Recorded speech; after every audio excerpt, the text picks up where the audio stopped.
Hi, this is Angela from Sew Angelic Threads. I'm going to show you how to care for your sewing machine. This is my setup. I've got an overlocker and a sewing machine set into a cabinet so that I can swing easily from one to another. But let's talk about sewing machines.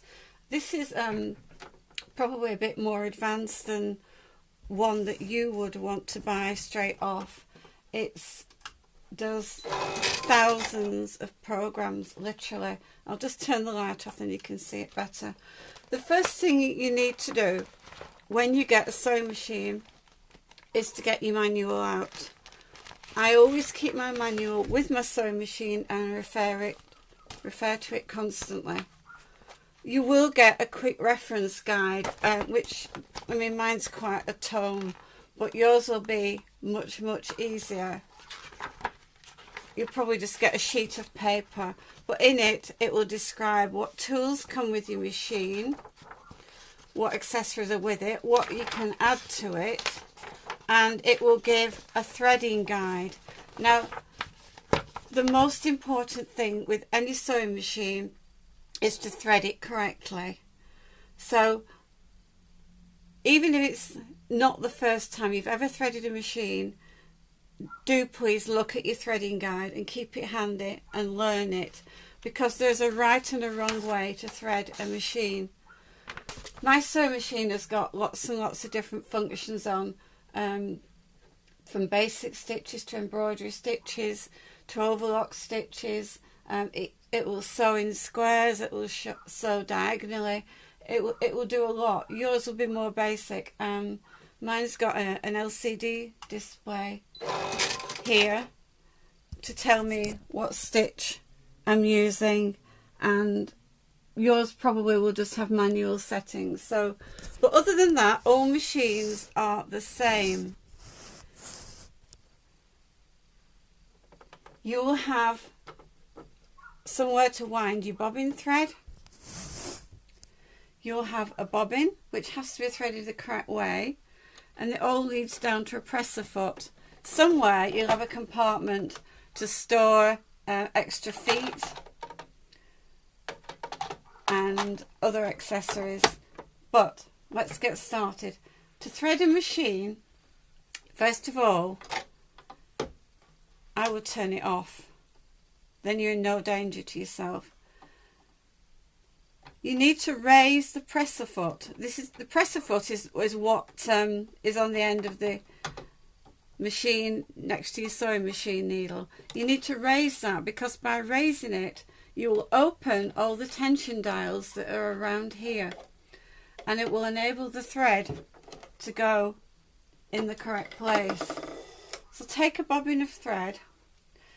You will get with your machine these dials. You choose the one that is nearest to the end size of your machine.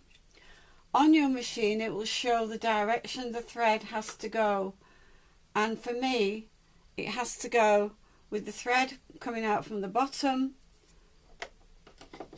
towards the top. You put your end cap on, that secures the thread so that it doesn't move. So you take your thread and it tells me to go to number 1 up to number 2. It tells me to go this way. It tells me to go up here. You just follow your directions.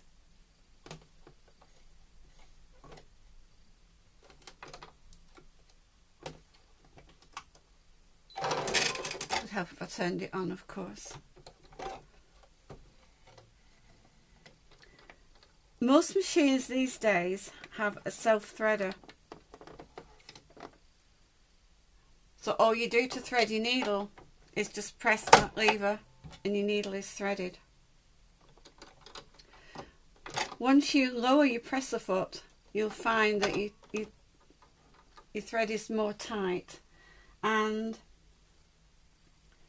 we'll just get a piece of material. My stitch length is set at 2.5, which is good for fine sewing. If you wanted to, you could raise it to about 3. For some fabrics, or if you're doing a basting stitch, a tacking stitch, you might raise it to 3 or to 4 or 5 even. There might be a speed control on your machine as well, and you might have automatic cutting, as mine does. All this will be explained in your machine. I'm quite happy with that row of stitches. Sometimes you get a bird's nest effect, you know, when all your threads are tangled. That's usually down to 2 things. The first one is not changing your needle often enough. A sewing machine needle will only last about 9 hours, and I'm quite serious about that, 9 hours of sewing. So you must change your sewing machine needle. I've got a huge box of sewing machine needles because obviously I do a lot of sewing. In your pack that comes with the machine, you'll get various tools to help you to change the needle. I actually use this one. I find it a lot easier to use. So you unthread your needle, and there will be a screw where you take your old needle out. So just undo that. Actually, I need my glasses on to do this, I'm sorry. Because I can't see. So you take your old needle out. You'll see that it's pretty blunt. Dispose of that sensibly. I keep an old vitamin tube and put my old needles in there and dispose of them sensibly. There are different sizes of needles you need for different projects. I've got a blog post that I will put the link to on the end of this video, and then you can see some additional information about troubleshooting your machine, which is vital. The machine needles can be tricky to insert, but there it is. Tighten it up. Make sure you push it right to the top and tighten it up, and then you can rethread it. Your needle position should be down actually when you press the automatic needle threader. If you look at the sewing machine needles, they are the flat on one side. You probably can't see it too well, but it's like a semicircle. The flat bit goes towards the back, and then it's gripped by the tension screw so that it won't fall out.